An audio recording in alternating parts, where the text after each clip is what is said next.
What's going on, everybody? It's Noah. And in today's episode of the Rise Method, I want to talk a little bit about the direction of this page going forward and what you should expect from this content, from these videos, and who it may concern. Now, the Rise Method itself, you can see it in the description, and we've talked about it before. It's a 4-part subconscious reprogramming process to begin with realization, and then go into imagination, surrender, and embodiment. Now, the first phase is realization. And realization is the realization of the limiting beliefs that are currently keeping you in a state where you feel stuck, where you feel lethargic, where you feel a consistent sense of suffering. You are lacking energy, perhaps. That's a big manifestation of it, and I talk a lot about the relationship between our beliefs and our state of mind and our energy levels, our physical energy levels.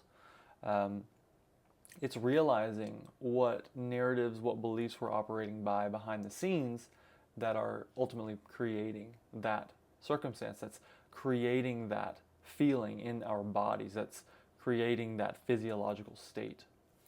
Because our body is the repository of the subconscious mind. And so when we are harboring and living by narratives or experiences that we have inherited from our past, and we've been operating from those unconsciously, okay, it's continuing to perpetuate similar circumstances in our life now, and we may not know why. And so realization, that awareness, is the first step in that. And then we go into the imagination phase. And imagination, right, after we've made the realization, we use the power of imagination. Imagination to imagine a greater future for ourselves. Imagine actually what it is we truly desire, to get clarity, to create that clarity on that vision, to harness the power of things like visualization, harnessing meditation, and being able to maintain that consistent awareness, okay, that realization on a moment-to-moment basis. And in doing so, right, we can then reorient our mind, reorient our focus in such a way onto the ideal way of being, right? The more energetic version of ourself, the calm, confident version of ourself, the peaceful version of ourself. It's remembering the future. I love that term, to remember your future, because you are embodying, you are remembering, right? Putting it back together, you're remembering what it is you truly desire to experience going forward, because you always become that which you are. And then we get into the third phase, is surrender. And surrender, I believe, is perhaps the most crucial element of this process. It comes after imagination, because once we've sowed that imaginal seed into our subconscious mind, let's say, once we've made that request with the cosmic server, we need only surrender to relax into that outcome, to relax into that state of being now, to allow ourselves to have that now. And sometimes that allowance can come through action. It comes through acting in alignment with that version of yourself that already has or already does that which you desire. And so you're surrendering to the end, you're surrendering to the vision. That's the main part of it. And the other part of surrender as well is also to let go and let God, in a sense, to allow this infinite intelligence, the superconscious mind that is connected to each and every one of us, that is the creator of this entire universe, to allow that magnificent power to begin working through us, okay, and to help to bring that vision to reality. Because let's face it, as a human being, there's going to be points in your life where you're going to feel confused, you're going to be on that journey, and you're going to feel doubtful, you're going to feel afraid. And that is an indicator that you're in fact on the journey, because it's a natural process of this rebirth, of this subconscious reprogramming. And so if you surrender, when you surrender to that greater power, okay, you step into a state of flow, okay, because you're not forcing everything solely by will. It is not by will alone, okay, that is acting from a state of force versus acting from a state of power, where in a powerful state we are acting in flow. We are utilizing that principle of Wu Wei, effortless action. So we're beginning to conserve our energy, but use the minimal necessary energy, right? It's the principle of least resistance, the principle of minimal resistance. And that's not the principle of zero resistance. We've said that before. It's not the principle of zero resistance. It's the principle of least resistance. And when you can identify that least resistance or that minimal resistance, when you can target the right resistance and identify the beliefs, going back to that, your internal state, and you can make that shift, that's when you see exponentially greater shifts in your external world, in your life, in your business, in your relationships, in your health and your well-being, because everything external of you is a reflection of what you're experiencing internally, as within, so without. And then we get into the final phase, and that is embodiment. And embodiment, as it sounds, is to embody, to take action, to live that, and to bring those downloads, to bring those visions, those imaginal experiences into the body, into the subconscious mind, because the body is the repository of the subconscious mind. And so that can entail things like somatic experiencing, where you are feeling, let's say, some traumas from your past. You're actually feeling those somatically. And you're not necessarily reliving those. You're not going back and putting yourself in that powerless state, but you're simply just allowing yourself to feel the emotions associated with that event, or whatever it is you're storing in your subconscious mind, in your body, that's keeping your nervous system in this state of fight or flight, or it's keeping you in this state of freeze, of shutting down, of cutting yourself off, right, of isolating yourself.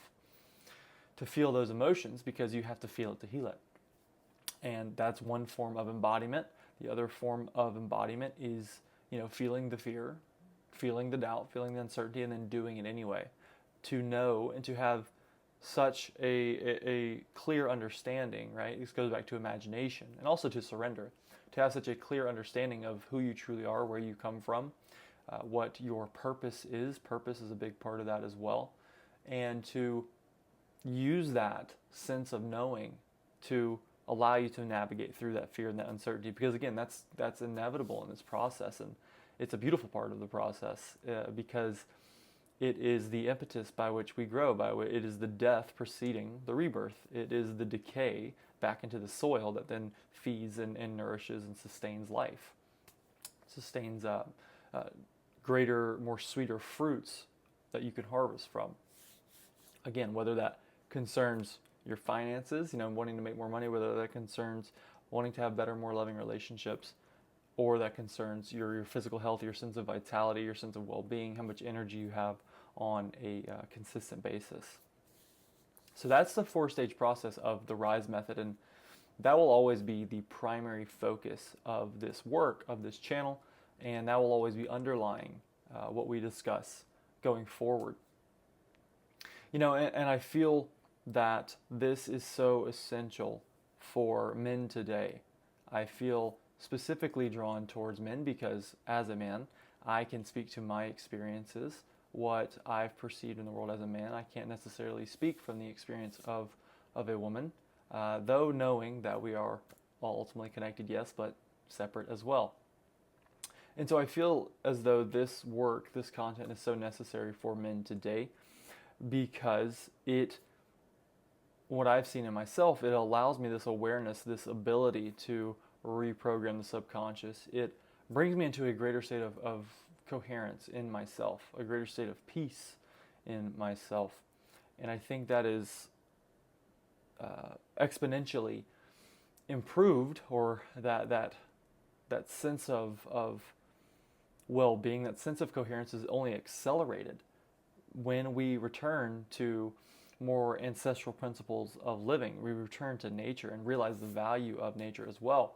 Something I don't really discuss on here as much is, the affinity and the deep connection that I hold to the natural world. And I believe that as men, when we can reconnect to nature in a sense and establish our sense of reconnection to the natural world, whether that be through simply hiking, whether that just be through getting outside and meditating, getting outside on a daily basis, going for walks outside underneath the sun, whether you go hunt or you forage, camping, just making time and really prioritizing this connection to nature and returning to nature, returning to more ancestral principles of living underneath the sun, drinking clean water, breathing clean air, moving your body, challenging your body, all of these things, grounding, these all contribute to an innate outgrowth of what your soul purpose is here to do. Okay, because again, as men, that our purpose is paramount to our sense of meaning and well-being in this life. It's not necessarily that which brings you the most happiness all the time. And in fact, I don't think happiness is a great metric for what constitutes a life well lived. It's more so meaning and well-being is a good term that I like to use. So when we can realize our purpose by slowing down, okay, getting out of the chatter of the world, okay, all of the constant distraction that we receive, all the stimuli that we're bombarded with, whether that be through social media, whether that be through artificial lighting that we're under 24/7, the demands of a stressful job, or the demands that we have as leaders of our family, as leaders for our partners as well. You have to be able to return again, I say that word return again, to the natural world in such a way that solitude, that quiet, that ability to sit with your troubles and your trials, that is the means by which you allow that soul purpose to then speak through. You allow the unconscious to come alive, and something going forward we can discuss as well is how dream work is related to this. How cultivating an active imagination practice can be essential in this process as well, because your dreams, I believe, we've spoken on this in a previous video, your dreams, okay, is your soul speaking to you to actualize your soul's purpose. Now, there can be elements of dreams that are more to do with cognitive processing and just reorganization of data from the day and things like that, more arbitrary elements, but I do believe at the core of it, our dreams and those dream symbols are ways in which our soul speaks to us to realize how we are to live and how we are to be in the world to actualize our soul purpose, right? Carl Jung termed that as individuation. The dreams lead us to our individuation, to experience that full blossoming of our personality. And so I believe this work is paramount to men today. And, I feel like it spans, again, across all facets of life, your sense of purpose. It impacts your finances, your relationships, your health, and your well-being. It all comes back to that connection as to who you truly are and returning to the natural world in such a way that it allows, again, for that organic, natural outgrowth to come through, to speak to you through your dreams, through your everyday life, through synchronicities as well. If you think about your soul purpose like an acorn, okay, you just need to make space and to provide the fertile grounds from which that acorn can just then naturally become the oak tree. Okay, it already exists inside you, but things like the RISE method, right, that 4-step process, can help for that natural outgrowth as well.